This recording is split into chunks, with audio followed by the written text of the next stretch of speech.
15 años de matrimonio se desmoronaron en 30 minutos. ¿Cómo es posible que la casa que él creía suya se convirtiera en la prueba de su propia perdición? Imagínese esto, su esposo la mira, con una sonrisa que helaría la sangre, y le dice, «Esta casa es mía. Empaca antes del atardecer». No hay lágrimas, no hay gritos. Solo una pregunta tranquila, ¿estás seguro? Y justo en ese momento, un elegante sedán negro se detiene frente a la imponente puerta de hierro. De él desciende un abogado, con un maletín de cuero tan gastado que parece contar historias de décadas. Dentro de ese maletín, una sola carpeta que, en menos de una hora, haría que todo el mundo de Brandon Whitmore se derrumbara. ¿Cómo pudo llegar a esto? Para entenderlo, tenemos que retroceder. 15 años atrás, Amara había construido su matrimonio con la misma paciencia y previsión con la que diseñaba sus casas. Ella era arquitecta de interiores, una artista en transformar espacios vacíos en hogares que respiraban vida. Y abordó su matrimonio como su obra maestra, con devoción silenciosa. Elegía los colores de pintura para su primer apartamento juntos. Recordaba cada cumpleaños de la familia de él. Daba cenas encantadoras para sus socios, sonriendo durante horas de conversación trivial mientras su carrera despegaba. Parecía funcionar.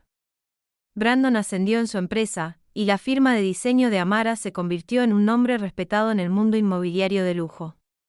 En la superficie, eran la pareja perfecta, la envidia de muchos, siempre sonriendo en galas benéficas. Sus amigos decían que Amara tenía suerte, que había encontrado a un hombre que apoyaba su éxito en lugar de resentirlo. Y ella, durante mucho tiempo, se lo creyó. Brandon solía estar presente en cada inauguración de galería, en cada ceremonia de premios de diseño, aplaudiendo más fuerte que nadie. Le decía, cuando su voz aún transmitía calidez en lugar de impaciencia, que admiraba cómo ella construía cosas de la nada. Amara le creyó, porque era lo que más deseaba que fuera verdad. Incorporó esa creencia en cada decisión. Cada noche larga en su oficina, en lugar de la suya. Cada festividad pasada con su familia, en lugar de la de ella. Pero algo cambió. En los últimos 2 años, la calidez se diluyó hasta volverse frágil. Brandon empezó a llegar tarde. Luego, más tarde. La cena se convirtió en una comida solitaria para Amara en la isla de la cocina, mientras su lado de la mesa permanecía vacío y frío.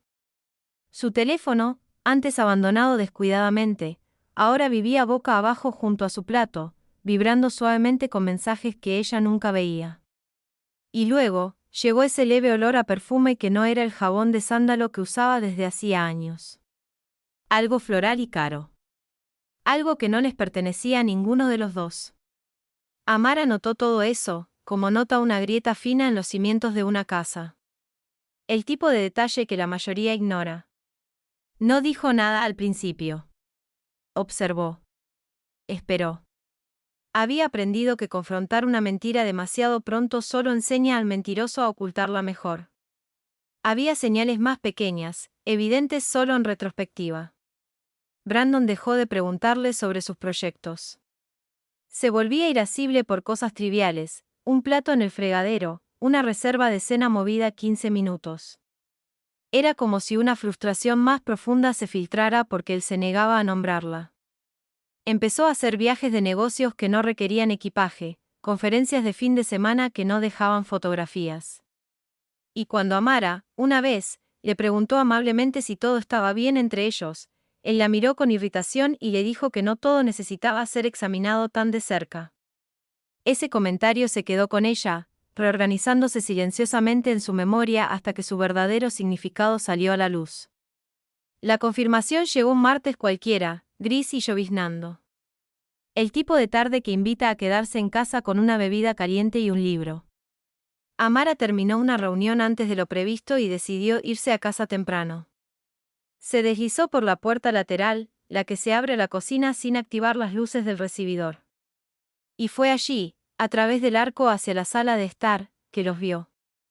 Brandon tenía las manos en el pelo de Sienna Brooks. Sienna tenía la espalda apoyada contra la misma estantería que Amara había diseñado y construido con sus propias manos durante el segundo año de su matrimonio. No hubo separación apresurada. No hubo jadeo de sorpresa. Brandon simplemente giró la cabeza, miró a su esposa parada en la entrada de su propia casa y pronunció las palabras que terminaron 15 años en 4 sílabas secas. ¿Se acabó? No se disculpó. No se explicó. No tartamudeó con excusas sobre el estrés, la soledad o la lenta decadencia del sentimiento. Se arregló el cuello, miró a Siena como buscando aprobación y le dijo a Amara, casi como una ocurrencia tardía, que la casa era suya, y que ella debería empezar a pensar a dónde iría. Amara se quedó parada en el umbral durante lo que pareció una eternidad, aunque no debieron ser más que unos segundos. Observó cómo se separaban, sin la urgencia que ella podría haber esperado. Siena se alisó la blusa y retrocedió con algo más cercano a la indiferencia que a la vergüenza, como si la hubieran pillado cogiendo prestado un libro en lugar de en casa de otra mujer. Amara dejó su bolso lentamente sobre la mesa de la entrada, la misma mesa donde, un día, se desplegaría un conjunto de papeles muy diferente. Y preguntó, ¿cuánto tiempo lleva ocurriendo esto? Brandon no respondió directamente. En cambio, le dijo que llevaba mucho tiempo infeliz, que ella trabajaba demasiado, que había dejado de ser divertida.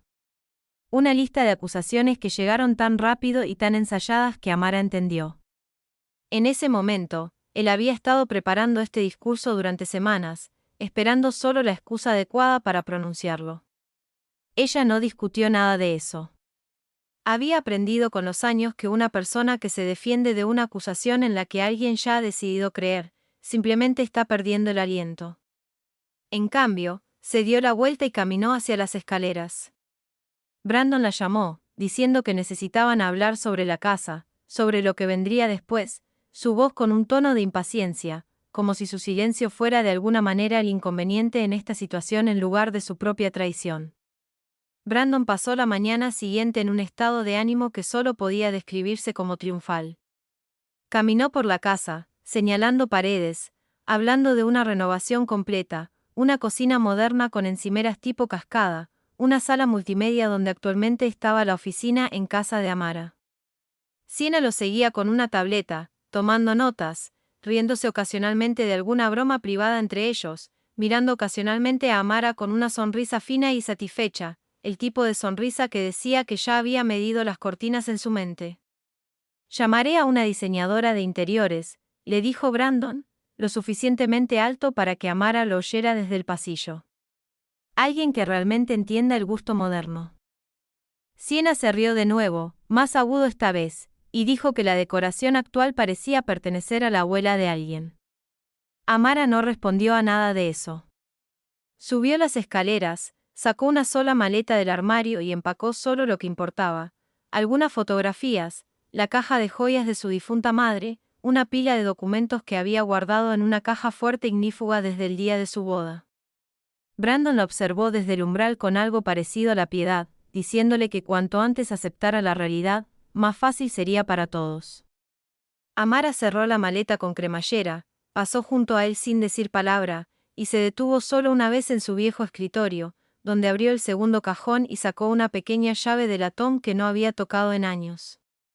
Se la metió en el bolsillo del abrigo.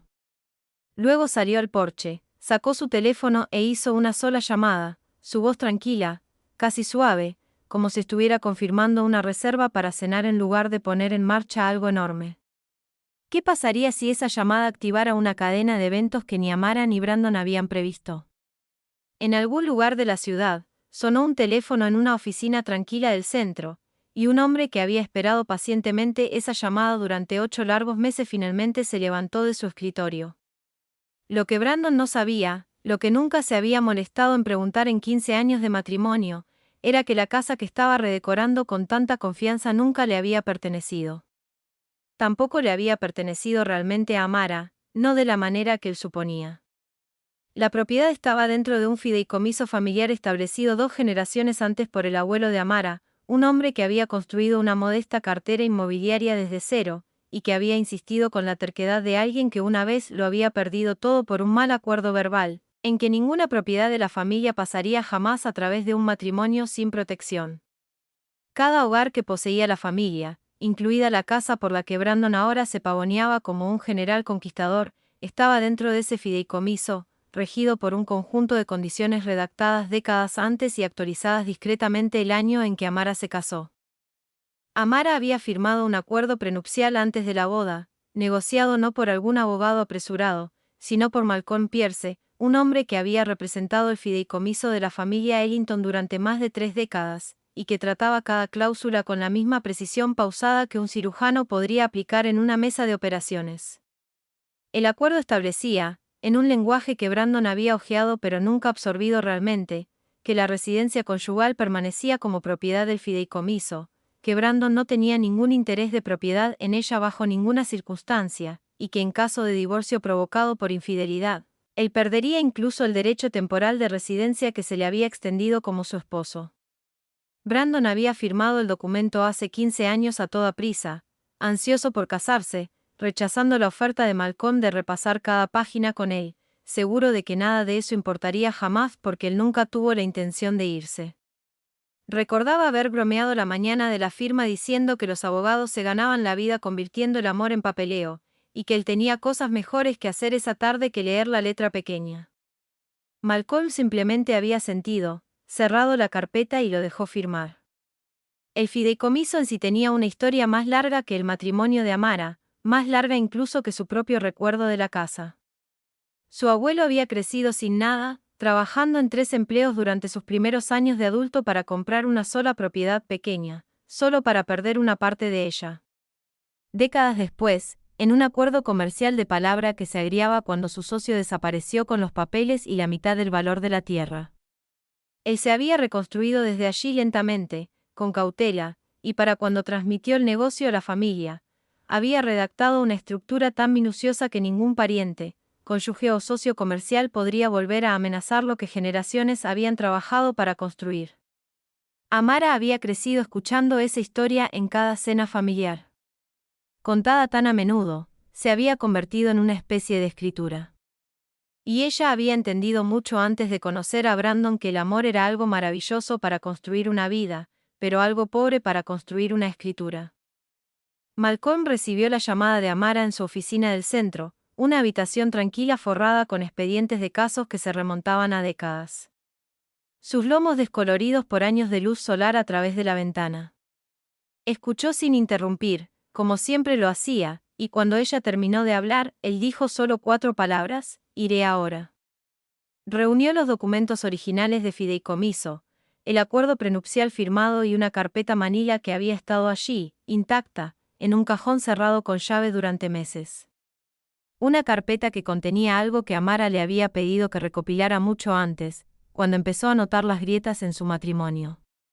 Ella había ido a su oficina una tarde tranquila, se sentó frente a su escritorio y le dijo simplemente que necesitaba saber exactamente dónde estaba parada. No porque quisiera un divorcio, sino porque había aprendido, al ver la generación de sus propios padres, que la esperanza no era una estrategia.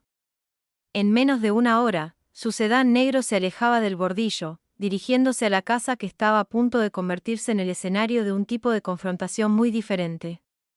Siena había pasado la tarde recorriendo la casa con una cinta métrica y un muestrario, deteniéndose en cada habitación para describir con gran detalle los cambios que pretendía hacer. Habló de quitar la vieja repisa de la chimenea, de reemplazar los pisos de madera por algo más claro, de convertir el pequeño rincón de lectura que Amara había construido en un asiento junto a la ventana en un vestidor. Brandon asentía a cada sugerencia, añadiendo ocasionalmente una propia. Los dos se movían por las habitaciones como una pareja que ya llevaba varios años casada, en lugar de unas pocas semanas de un romance, completamente ajenos a que ninguna de las paredes que estaban reimaginando con tanta confianza pertenecería legalmente a ninguno de los dos. Brandon, ajeno a todo, decidió que esa noche merecía ser celebrada. Invitó a una docena de amigos y colegas a la casa para tomar algo, presentando la reunión como una pequeña fiesta de inauguración, un nuevo comienzo. Siena llegó temprano con un vestido claramente elegido para la ocasión, saludando a los invitados en la puerta como si hubiera vivido allí durante años. «Esta es nuestra casa ahora», le dijo a una pareja, señalando la entrada con la facilidad de alguien que nunca había considerado la posibilidad de consecuencias. Las copas de vino tintinearon. La risa subía y bajaba. Alguien hizo una broma sobre lo mucho mejor que se vería el lugar una vez que lo perdieran. En sus palabras, ese toque demasiado refinado, demasiado cuidadoso. Un comentario que provocó una ola de risas en la sala. Todos plenamente conscientes de a quienes estaban criticando. Ninguno de ellos consciente de que la mujer criticada había salido sigilosamente a la terraza trasera, teléfono en mano, observando la entrada con la misma paciencia que dedicaba a cada proyecto difícil. Sonó el timbre justo cuando Brandon estaba rellenando su copa por tercera vez. Él mismo abrió, esperando quizás a un invitado tardío, y en su lugar encontró a un hombre mayor con un abrigo gris de pie bajo la luz del porche, sosteniendo un maletín de cuero que parecía demasiado formal para una fiesta de inauguración. Nadie en la sala lo reconoció. Brandon entrecerró los ojos, preguntó si tenía la dirección equivocada, y Malcolm simplemente preguntó con una voz que no transmitía urgencia ni enfado si Brandon Whitmore estaba presente. Cuando Brandon confirmó su propio nombre con una risa desconcertada, Malcolm pasó junto a él hacia la entrada, abrió su maletín sobre la mesa más cercana y le pidió a Brandon que firmara un documento, confirmando que había recibido notificación legal formal. La sala se fue quedando en silencio por etapas. Como una ola que retrocede antes de romper. Las conversaciones murieron a mitad de frase cuando los invitados notaron el maletín del extraño, la carpeta, la seriedad escrita en cada línea de su rostro. Brandon, aún sosteniendo su copa de vino, preguntó de qué se trataba todo esto, su voz portando el primer y leve temblor de incertidumbre que había mostrado en toda la noche. Malcolm no alzó la voz. Simplemente abrió la carpeta y comenzó a explicar metódicamente. Explicó la estructura del fideicomiso familiar Ellington, la entidad que legalmente poseía el título de la propiedad en la que todos se encontraban en ese momento. Explicó que Amara nunca había sido propietaria personal de la casa, que nunca había existido una escritura a su nombre únicamente, y que esto había sido intencional, diseñado décadas antes para proteger las posesiones de la familia de exactamente este tipo de situación. Explicó el acuerdo prenupcial que Brandon había firmado hace 15 años, página por página, cláusula por cláusula, incluida la disposición de infidelidad que despojaba a un cónyuge infractor de cualquier derecho de residencia en el momento en que el adulterio pudiera ser documentado. La sonrisa de Siena había desaparecido para la segunda página. El rostro de Brandon se había puesto del color de papel viejo. Uno de los invitados, un colega de Brandon de la firma, intentó semanalmente aligerar el ambiente, bromeando que los abogados siempre aparecían en el peor momento posible, pero nadie se rió. Siena se había quedado muy quieta, su confianza anterior se estaba drenando de su postura como el agua se drena de un jarrón agrietado, lento al principio, y luego de golpe. Buscó el brazo de Brandon, quizás por costumbre, quizás por alarma genuina, y él apartó su mano sin parecer notar que lo había hecho. Sus ojos estaban fijos por completo en los papeles extendidos sobre la mesa de la entrada. Malcolm no había terminado. De la misma carpeta, produjo un segundo juego de documentos, imágenes de seguridad, marcas de tiempo de un hotel cerrado, facturas de hotel impresas que abarcaban varios meses, y copias de mensajes de texto que de alguna manera, cuidadosa y legalmente, habían llegado al archivo probatorio del fideicomiso, explicó sin rastro de satisfacción en su tono que, bajo los términos que el propio Brandon había firmado, esta evidencia era suficiente para activar la cláusula de infidelidad de inmediato. Efectiva en el momento en que se presentara formalmente. El vaso de Brandon resbaló ligeramente en su mano. Miró a Siena, que miraba los documentos con una expresión que había pasado de la confusión a algo más cercano al horror, como si solo ahora estuviera empezando a calcular lo que todo aquello podría costarle personalmente.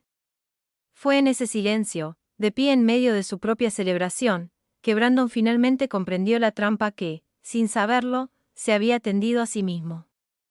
El día que firmó un documento que nunca se molestó en leer con atención. Había asumido que el amor hacía irrelevante el papeleo.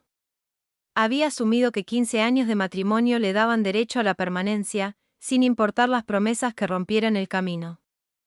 Nunca había imaginado que la mujer tranquila y compuesta a la que había humillado esa misma mañana había pasado años asegurándose silenciosamente de que su firma, dada tan descuidadamente el día de su boda, se convertiría algún día en el mismísimo instrumento de su perdición. La ira de Brandon llegó, encendida como suele hacerlo la ira cuando en realidad es solo miedo con una máscara más ruidosa. Golpeó su vaso sobre la mesa de la entrada con tanta fuerza que se agrietó el pie y le dijo a Malcolm que lucharía en esto en los tribunales, que ningún papel firmado hace una década y media podía simplemente borrar un matrimonio, que él tenía derechos como esposo independientemente de lo que afirmara cualquier documento fiduciario. La expresión de Malcolm no cambió.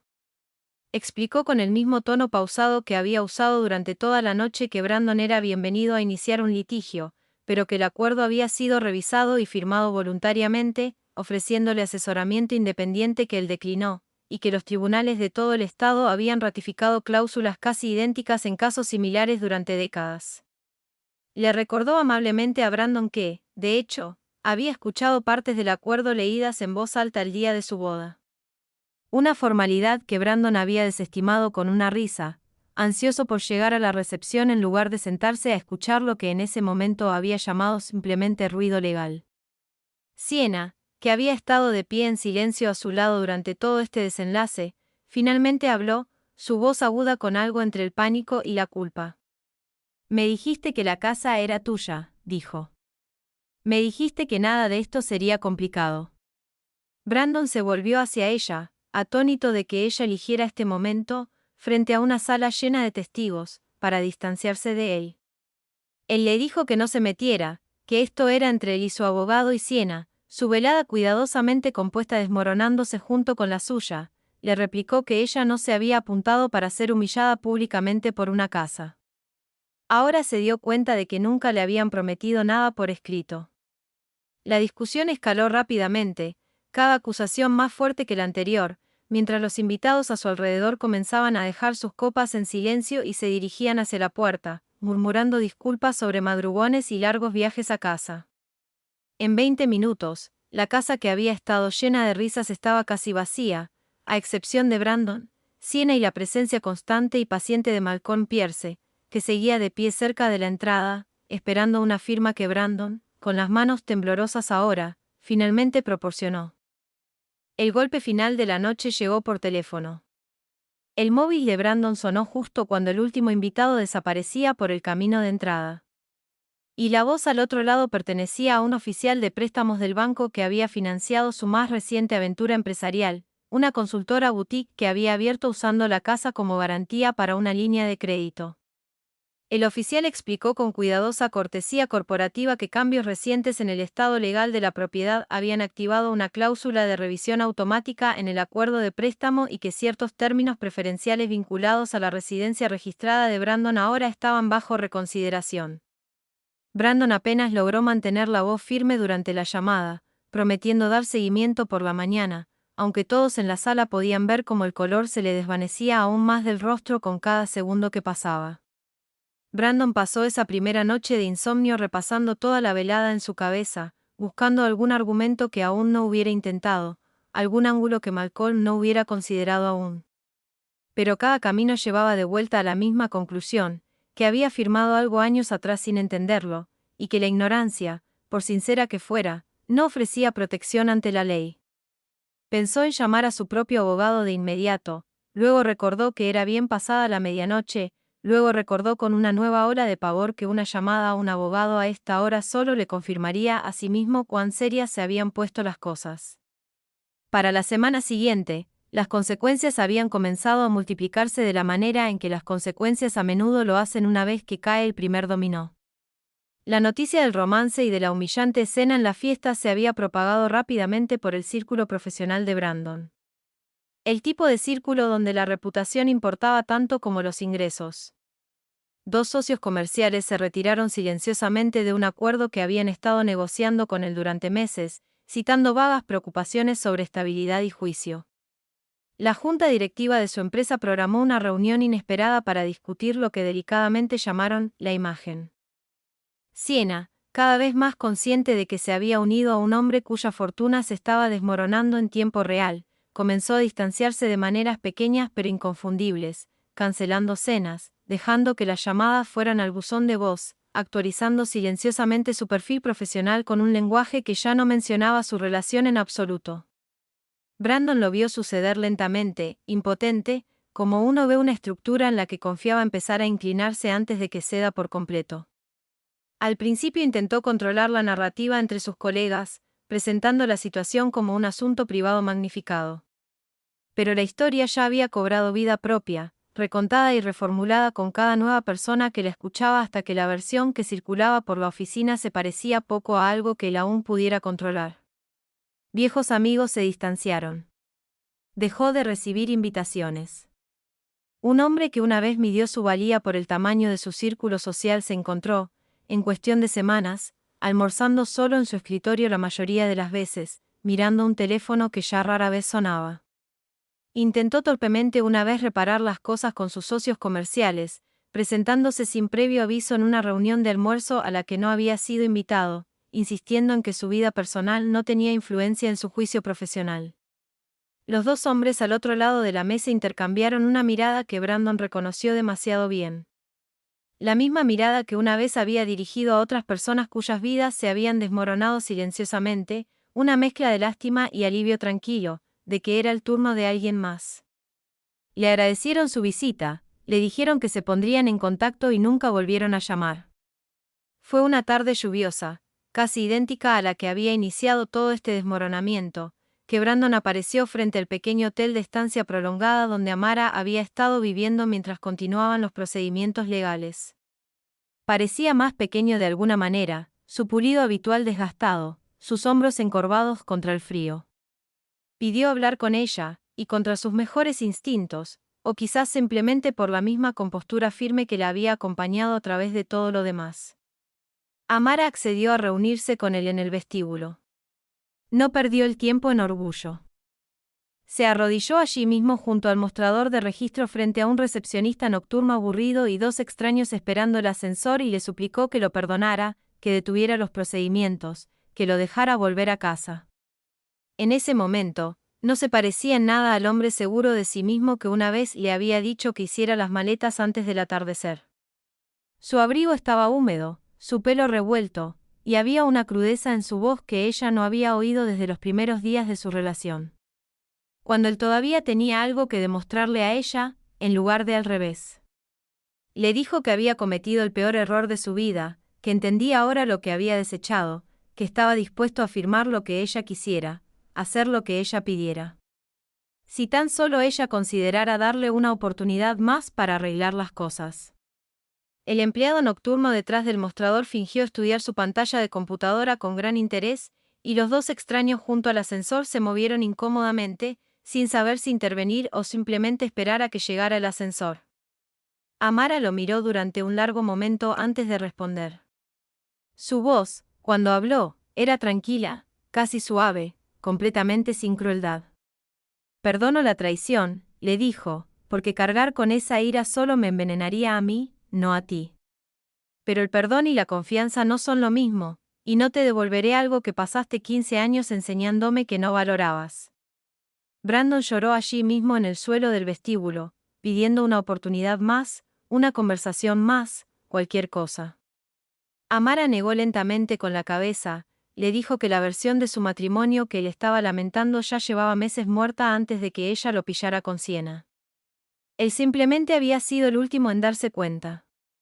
Lo dejó de rodillas allí y regresó hacia el ascensor, sus pasos sin prisa, su espalda recta, sin llevar nada del peso que él había intentado devolverle a sus hombros toda la noche. La orden formal llegó 3 días después, entregada por mensajero a la casa donde a Brandon todavía se le permitía técnicamente quedarse mientras se finalizaba el papeleo. Declaraba claramente que debía desalojar las instalaciones en un plazo de 72 horas de acuerdo con los términos del fideicomiso familiar y el acuerdo prenupcial firmado, ambos ya revisados y ratificados por el asesor legal de ambas partes. Brandon leyó la carta 2 veces, de pie solo en la cocina que Siena una vez prometió rediseñar, rodeado de cajas que aún no había tenido el valor de empacar. Y por primera vez desde que comenzó toda la pesadilla, no discutió, no amenazó con litigios, no insistió en que la ley de alguna manera se inclinaría a su favor. Simplemente dobló la carta, la puso sobre el mostrador y comenzó a empacar en silencio. Las 72 horas pasaron lentamente, marcadas por la particular indignidad de empacar una vida pieza por pieza bajo la mirada atenta y silenciosa de los vecinos que una vez los saludaron alegremente desde sus porches, y que ahora simplemente se paraban a distancia, con los brazos cruzados, sin decir nada en absoluto. Sacó los muebles que una vez había ridiculizado como anticuados e indignos de una renovación moderna, cargándolos en un camión de alquiler junto a cajas de ropa y el pequeño y triste remanente de un matrimonio que había desechado, sin llegar a comprender del todo de que lo había protegido realmente. Siena no vino a ayudarlo a mudarse. Había dejado de responder a sus llamadas por completo al segundo día. Y cuando finalmente pasó en coche por su edificio de apartamentos la tercera noche, su nombre ya había sido eliminado del directorio del edificio, reemplazado, según supo más tarde, por una dirección de reenvío en otra ciudad por completo, una que no se había molestado en compartir con él. Los mudanceros que había contratado llegaron poco después del mediodía. 2 jóvenes que trabajaron rápido y dijeron casi nada. Sintiendo quizás por el silencio de la casa y la tensión en la mandíbula de Brandon que no era un trabajo que invitara a la conversación, los dirigió de habitación en habitación, señalando muebles que ya no recordaba haber elegido, fotografías enmarcadas en las que no había mirado en meses, una vida reducida de repente a una lista de objetos y su peso aproximado. En un momento dado, se detuvo en el umbral de lo que había sido la oficina de Amara, ahora medio demolida, en preparación para una renovación que nunca ocurriría bajo su dirección, y se quedó allí un buen rato, sin decir nada, antes de darse la vuelta finalmente. Se quedó en el porche un buen momento antes de irse por última vez, mirando hacia atrás a la casa. La forma en que un hombre mira algo cuyo valor solo comprendió después de perderlo por completo. Las ventanas que una vez había planeado reemplazar con vidrio de suelo a techo atraparon la última luz gris de la tarde. El jardín que Amara había pasado una década cultivando permanecía quieto e intacto, exactamente como siempre había estado, indiferente a todo lo que había sucedido dentro de las paredes junto a él. Brandon no dijo nada a la casa vacía. Para entonces, no quedaba nada que valiera la pena decir. Se subió a la camioneta de alquiler, se apartó del bordillo y no volvió a mirar atrás. Las luces traseras desaparecieron al doblar la esquina mientras los vecinos en sus porches finalmente, y en silencio, volvieron a entrar. Pasó un año, tranquila y constantemente, de la manera que los años tienden a pasar una vez que lo peor de una tormenta ha pasado. Amara usó ese tiempo exactamente como siempre había usado el tiempo, con intención. Supervisó una renovación completa de la casa, no para borrar lo que había sucedido en ella, sino para transformarla habitación por habitación en algo que finalmente reflejara quién era ella en lugar de a quien había pasado 15 años tratando de complacer. La antigua sala multimedia que Brandon una vez soñó con instalar se convirtió en un espacio de trabajo luminoso y lleno de sol. La estantería contra la que una vez vio a su marido besar a otra mujer fue reemplazada por una pared de ventanas con vistas al jardín que nunca dejó de cuidar. Convirtió una parte de la propiedad, con la bendición del fideicomiso, en un pequeño estudio de diseño y en cuestión de meses, su nombre aparecía en publicaciones importantes. Su lista de clientes crecía más rápido de lo que podía gestionar sola. Los clientes que visitaban el nuevo estudio a menudo comentaban lo vivo que se sentía el espacio, como cada rincón parecía haber sido elegido con un cuidado que rara vez encontraban en otro lugar, y Amara simplemente les agradecía, rara vez explicando que toda la renovación había sido, a su manera tranquila, un acto de recuperación. Contrató a 2 diseñadores junior en los primeros 6 meses, mentorizándolos de la manera en que ella misma había deseado alguna vez que alguien senior la hubiera guiado. Y en las tardes tranquilas, a veces se paraba en los altos ventanales con vistas al jardín y sentía algo que no esperaba volver a sentir tan pronto. Una especie de contentamiento asentado que no pedía nada a nadie más.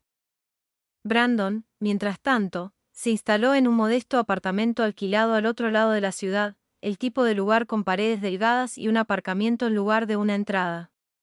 Su firma sobrevivió, aunque más pequeña y discreta de lo que había sido. Su reputación permanentemente suavizada por la historia que, a pesar de sus mejores esfuerzos, había seguido circulando por su mundo profesional compartido.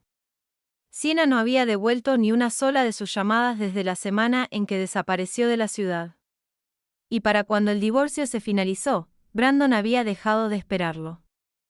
Aprendió lenta y dolorosamente la lección que Malcolm había intentado explicarle esa misma primera noche, que algunos acuerdos existen no para castigar el amor, sino para proteger a las personas que construyen algo real, y que la negligencia con el papeleo rara vez era solo negligencia con el papeleo. Algunas tardes, solo en su pequeño apartamento, recordaba la mañana en que firmó esos papeles sin leerlos, tan ansioso por llegar a la boda que nunca consideró lo que la paciencia podría haberle enseñado. En una tranquila tarde de otoño, casi exactamente un año después de aquel primer martes lluvioso, Amara estaba en el porche delantero de la casa que, por fin, era enteramente e inconfundiblemente suya. Los árboles a lo largo del camino de entrada habían adquirido el mismo ámbar cálido que siempre tenían en esa época del año, y el aire llevaba el mismo ligero frío que una vez anunció el principio de que todo se desmoronaba. Su amiga más cercana, Naomi Sinclair, una abogada corporativa que había pasado años instando silenciosamente a Amara a guardar cada documento, cada recibo, cada trozo de papel que pudiera importar algún día, llamó esa tarde solo para saber cómo estaba. Y Amara se encontró riendo suavemente de lo acertada que había estado Naomi todo el tiempo, de cómo un hábito que una vez pareció casi excesivo resultó ser lo que la salvó. Naomi había sido quien, años antes, sugirió por primera vez que Amara solicitara una copia formal de los documentos del fideicomiso para sus propios registros, en lugar de simplemente confiar en que todo se resolvería si alguna vez era necesario. Una sugerencia que Amara había seguido más por hábito profesional que por una sospecha real en ese momento. Durante la cena una noche, poco después de que el divorcio se finalizara, Naomi había levantado una copa y le dijo, medio en broma, que debería dar una clase sobre el tema, la paciencia como forma de protección, la preparación como forma de autorrespeto, y Amara se había reído entonces también, aunque entendió exactamente lo que su amiga quería decir. Las dos hablaron un rato de nada en particular, la creciente lista de clientes del estudio, la próxima boda de una amiga en común, el tipo de conversación fácil que solo existe entre personas que ya han superado juntas las partes difíciles. Antes de colgar, Naomi preguntó amablemente si Amara alguna vez pensaba en lo que podría haber pasado si ella nunca hubiera pedido esos documentos. Si simplemente hubiera asumido, como hacía la mayoría de la gente, que un matrimonio venía con sus propias protecciones incorporadas. Amara consideró la pregunta por un momento antes de responder que prefería no imaginarlo, que algunas preguntas solo eran útiles para enseñar una lección una vez, y ella ya la había aprendido lo suficientemente bien para toda una vida. Malcolm llegó sin avisar, como hacía a veces, sin llevar nada más que una pequeña caja de pastelería, y la misma calma pausada que traía a cada visita. Se sentaron juntos en los escalones del porche por un rato, diciendo poco, observando cómo cambiaba la luz sobre el jardín. El tipo de silencio cómodo que solo existe entre personas que ya han dicho todo lo que realmente necesitaba decirse. Antes de irse, Malcolm se volvió hacia ella y dijo, algunas casas se construyen de ladrillo y madera, y otras se construyen de algo aún más resistente, de la negativa de una persona a permitir que su propia dignidad fuera negociada. Amara sonrió, como siempre lo hacía, con una sinceridad tranquila en lugar de excesos, y lo vio caminar de regreso hacia su coche, sus pasos sin prisa sobre el camino de grava. Se quedó un momento más en el porche después de que su coche desapareciera calle abajo, observando la última luz de la tarde posarse sobre el jardín que ella